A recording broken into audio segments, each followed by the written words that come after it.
नमस्कार, मी प्रतीक्षा. DNA मराठीमध्ये आपलं स्वागत. दिशा सालियन प्रकरणामध्ये सुरुवातीला तिच्या आई वडिलांनीच माझ्या मुलीच्या आत्महत्येवर राजकारण करू नये अशी विनंती. तिच्या वडिलांच्या याचिकेनंतर आता पुन्हा यावर राजकीय आरोप प्रत्यारोप सुरू झाले आहेत.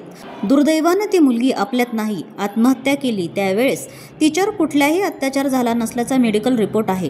त्यामध्ये भाजपाचे नेते जाणीवपूर्वक आदित्य ठाकरे यांना बदनाम करत आहेत, कारण BJPच्या नेत्यांना मन आणि हृदय नाही.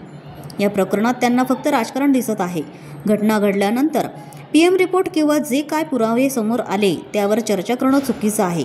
ती आपल्यात नसली तरी तिची बदनामी करू नये अशी विनंती आमदार रोहित पवार यांनी केली आहे. बघा की त्याच्यामध्ये जर तुम्ही बघितलं इन्व्हेस्टिगेशन मध्ये असे काही मुद्दे आलेले ते ऐकायला सुद्धा आपल्याला थोडेसे विचित्र तिथं वाटतात. आणि त्याच्याच बरोबर जेव्हा ही घटना घडली होती तेव्हा त्यावेळेस त्यांचे आई वडील म्हणाले होते की माझ्या मुलीच्या नावावर राजकारण कोणी करू नये. आणि आज काय होतंय, माझ्या वडिलांना विनंती करायची की राजकारण अतिशय गलिच्छ आहे आणि एक मुलगी कुठल्या ना कुठल्या कारणामुळे, दुर्दैव आहे ते आज आपल्या बरोबर नाही, पण तिने जर आत्महत्या केली असेल तर तुम्ही या विषयामध्ये राजकीय लोकांना तिथं कुठेतरी खुराक देऊन त्याचं जर राजकारण ते लोक करत असतील तर उगाच मुलीचं नाव खराब होईल. कारण का आज पोस्टमॉर्टम आपण बघितला तर तिच्यावर कुठल्याही प्रकारचा अत्याचार झाला नव्हता, पण भाजपचे नेते सातत्याने बोलतायत तिच्यावर रेप झाला, नाव एका मुलीचं खराब होतंय.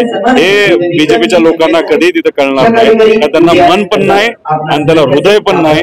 त्यामुळे याचं राजकारण कुणी न करता हा विषय थांबवावा, कारण ह्याच्यातून मुद्दामून फक्त आदित्य ठाकरेंना टार्गेट करण्याचा प्रयत्न त्या ठिकाणी केला जातो.